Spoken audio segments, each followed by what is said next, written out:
This is June on our regular webinar today discussing men in childcare.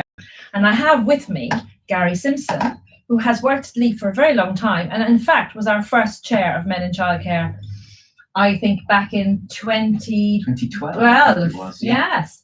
And that was the year, in fact, the month we launched the kind of London Men in Childcare, because we launched it in November and we had this quite quirky title. Do you recall? We said something about these men are going down the pub not to talk about football, but to talk about children and so doing what we do, which is just go and have social conversations about your job and helping people to realise the lovely things that you do in your role as well. Yeah, exactly. And it was we're doing around men in childcare, and on reflection we actually felt, no, this is actually the very best time to be talking about men in childcare, to reinforce that men working in the early years workforce is an amazingly important thing, and the more we do to encourage more people, and especially more men, to get involved in early years. Night it happened, 70 men, because I had said I'd buy them all a drink, and then and then all these herds of people came walking in. And I thought, it was very nice. It was. I thought we'd have about 50 quid. I think I had 50 quid behind the bar, and then suddenly just 70 in case, people. And then more and more people came through, which was great, because we were expecting a little turnout, but to see how many people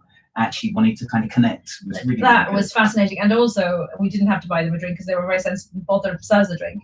And the second thing was we were surprised by the age. Do you remember? Mm-hmm. We thought that, men in childcare would be much more around the sort of younger men, and it wasn't, was it? No, there was very much a varying kind of age range of men working in early years, different roles in early years as well. Exactly. There can be an assumption that we either work in administration or, and we are thankfully working directly with the children. But we can make assumptions on how men work in early years. And at Leaf we have chefs who do wonderful jobs with our lovely children in our nurseries, cooking their lovely food, but with the children as well, sharing those skills.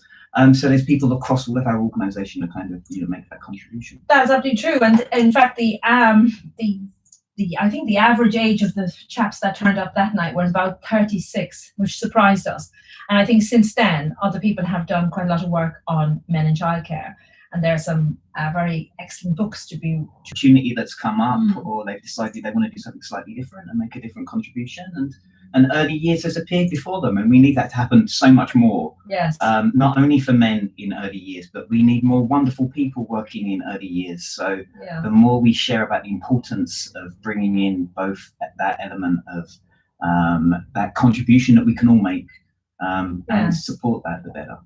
And it's very interesting because we then wrote our first read, but it was very interesting to sort of get some of the statistics. And of course, what we found at the time was the government's target was 2%, and we've set a target for 10% this year, which is still pretty poor, really. But it's better. But it's showing an increase. It's showing that there's a change that's happening. That's true. And then the very interesting thing that we started to find was that everything was through the lens of a female perspective, and nobody had really asked men why they wanted to work in childcare. And I remember us having this conversation with Oshana, at Stockwell Nursery, and he said, the reason I wanted to work in childcare was because I'm very interested in child development. And once we started to open those conversations out, that became more common. But 5 years now, so I know, so quite some time. You look the same. I know, they still look very, very young. You never had hair then. I didn't have hair then, and I don't have a unique thing. We do have more men in early years. Yeah. When I first started looking for jobs at Leaf, it was incredibly difficult. Absolutely, that whole expectation of maybe you want to work in a primary school or in youth work rather than with young children, because sometimes I think we make a gender connection that we seem to think men make with particular age ranges of children, when actually if you're a man wanting to work in education, you want to make a contribution in it. It's the best way to support our very, very young children to have the very best start in life. Yeah. So the more we give our children more amazing role models, the better, especially when it comes to literacy development, that lovely language and literacy we're trying to support our children to have.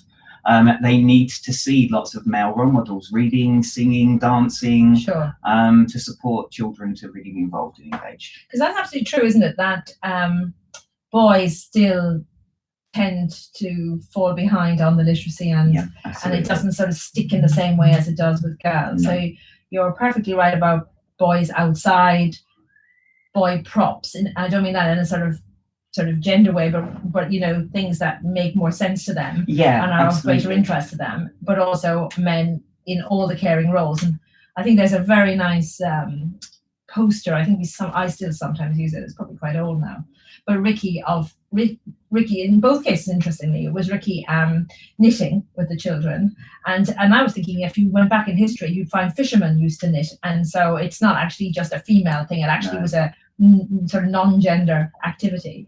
But also, I remember when the Angel Nursery had 4 out of 5 staff that were male, and rocking up there one day, and Michael, remember Michael, very tall Michael, who's now on our bank? Yes, I do. Yeah, he was making smoothies with the children.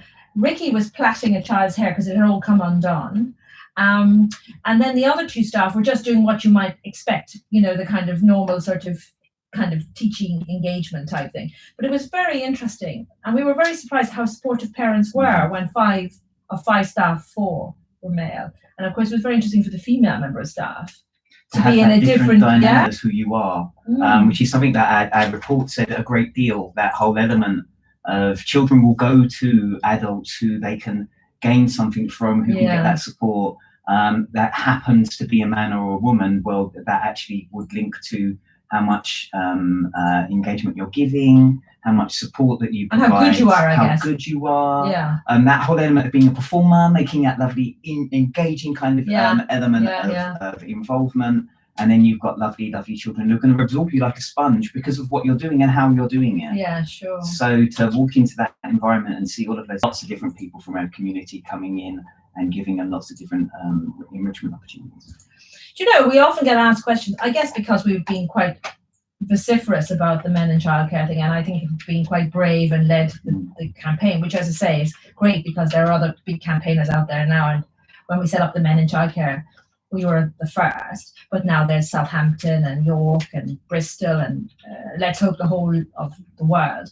And in fact, remember, David Stevens was very involved in it, and we sent him off to Glasgow. Do you remember? Because Men in and I don't think it shifted a lot, but there is some work going on at Lancaster University now with Joe Warren about other international perspectives. But the international perspectives were very much drawn, were they not, about where governments put some effort behind things rather than assuming on its own it was going to sort of snowball to a level that you was accepted. Absolutely. And from your perspective, as one of our lead teachers for the staff, where it's easy to see what's going on and how you can become involved, because then you can make a contribution. The quicker you can make a contribution, the more welcome you feel and the better supported you are. So I know that across the organisation we're very, very thoughtful about making links with people. If we have a new male member of staff joining our nursery and there doesn't happen to be, putting gender and how we learn and develop into context when we talk about learning and development. Because boys and girls do approach things differently. So therefore, how are we enabling that? You mentioned earlier about boys maybe finding some elements of literacy a little trickier than girls do with regard to some of the activities we put out. So why aren't we twisting our activities and making them more focused on how some of our boys like to learn as well as some of our girls like to learn? And we have these lovely conversations with each other.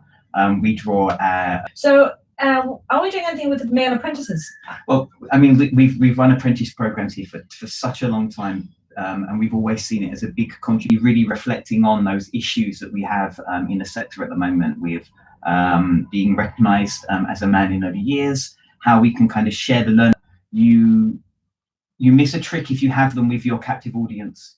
If we're having these interesting conversations with people who are already interested, you're preaching to the choir. Yeah. So we need to start thinking, how do we go further out? How do we get to those people out there that might be interested in early years but have never ever considered it to be? What makes Men in Childcare at Leaf unique and different?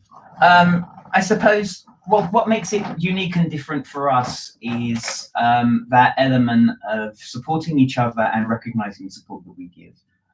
Being thoughtful about what we're doing and making links not only within our own organisation but outside of our organisation at all. We think it's really important that the more we have conversations with people at the Fatherhood Institute and other kind of key places, we can reflect on all of our thinking on Men in Childcare and look at the best ways to support people when they're with us, but also getting more people to come. We're often the bigger barrier than actually the perception outside of held by parents, that women had a little group and a clique and they weren't all a special thing, or they were wary of you, or they were like perhaps too intimate in the way they would discuss things that you didn't really want to know about. And so in doing that, it made people uncomfortable in that staff meeting. And then the second thing, and this I hear all the time, and to those of you guys listening, and on the grounds of a spurious complaint by people, where they say, oh, well, I love the fact that there's a man in your nursery, but I don't want him changing my children's nappies. But to me, it's just a non-event. You cannot have those things, because trust is what it's all about. Completely. But I do see, rather sadly, in quite a lot of probably more nervy environments, and sometimes in schools too, where they're more inclined to say, oh, how is that going to drive the agenda forward if we can't trust the men and the processes of recruiting? It stagnates it. It gives that impression that the more should be able to do their job to the best of their ability.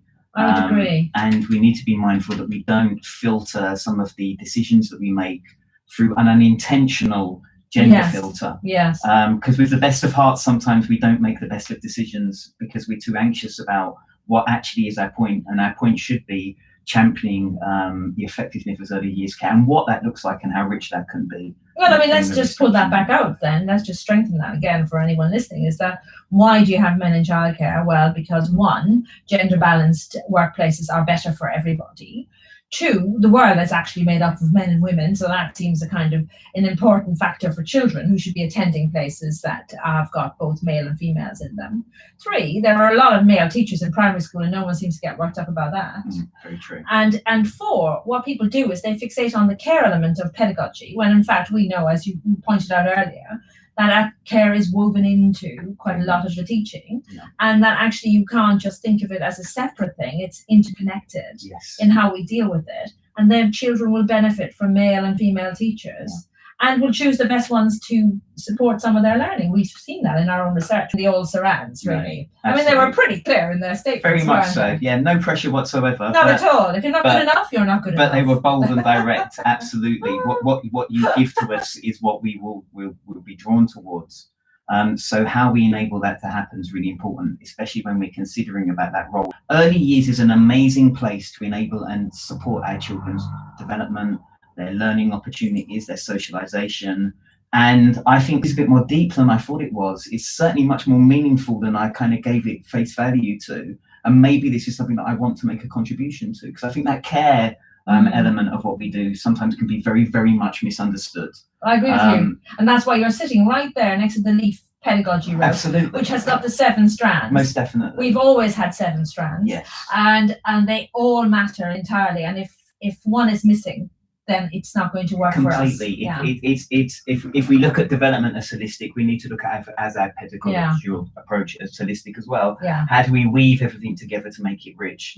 And if we're talking about that element of harmonious relationships, well, as you mentioned, we have male parents and female parents, we have male staff and we have female members of staff. How do we enable effective relationships to be built across our parent group, our staff group, to enable those lovely pedagogical conversations that support our lovely children? And it will shift the dial, I think, on inclusivity, because one of the things we did, which was quite controversial, and I noticed there's another question there, we just finished this first, creativity and theatricality. Yes. And then actually, if you're fighting with the screen, then you need a very theatrical kind of response. Absolutely. And one way of doing that was to get the right drag queen, not all of them, but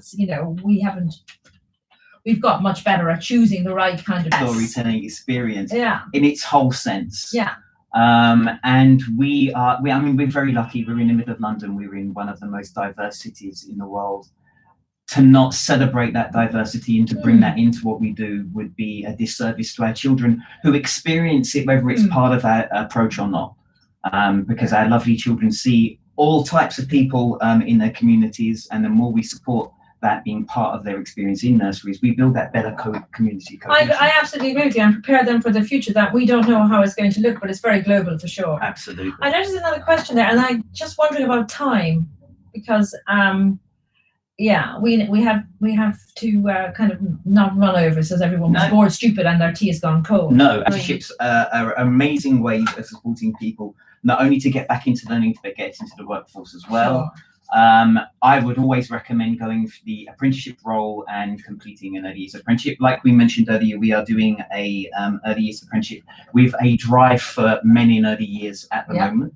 But we are always looking for people to join our apprenticeship program, and there are apprenticeship programs up and down the country that people can join. Apparently 38% of the only one. We've got 30 men signed up, but we could take 20. Yeah, so if there are men out there who would be wanting to join a male sort of cohort, just to see how it works, because there has been some very interesting research done that says, and particularly in Scotland, that found that when you had male-only teaching or male-only cohorts, just for the training bit, not in the nurseries, but in the training bit, that actually it kind of built a kind of, I don't know, some kind of confidence and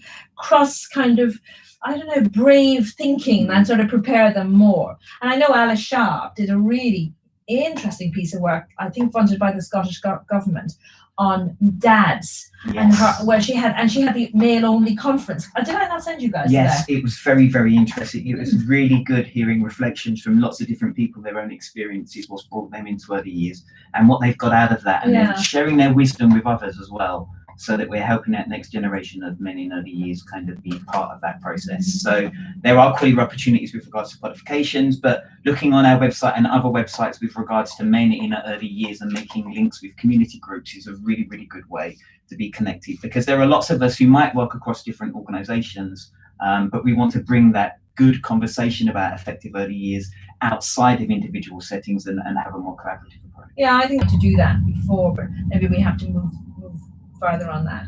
So before we finish, just want to conclude. So Men in Childcare is useful for children because it shifts the dial on the kind of what we mean by inclusive education. Men in Childcare is good for businesses. Absolutely. Men in Childcare is good because we share the planet together, and we should grow and develop together.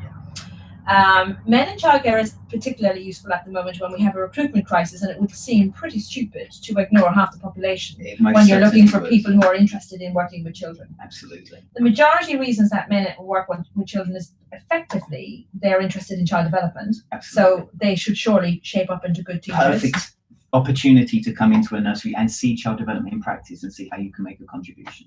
And so for women, we need to open our arms a bit more. Be less risk averse, really, and be braver when parents are anxious about this.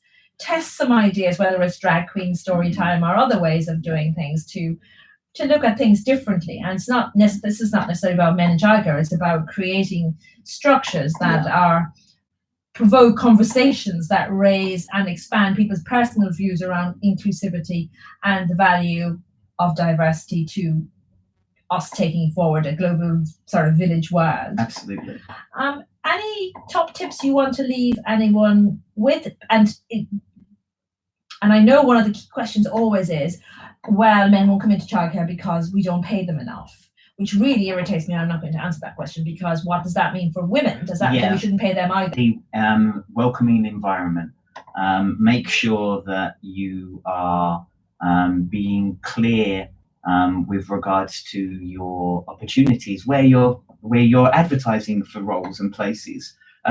Is your language gender focused without you realizing it? Sometimes we can use language without realizing it has a gender twist to it. And that can sometimes be a barrier as well.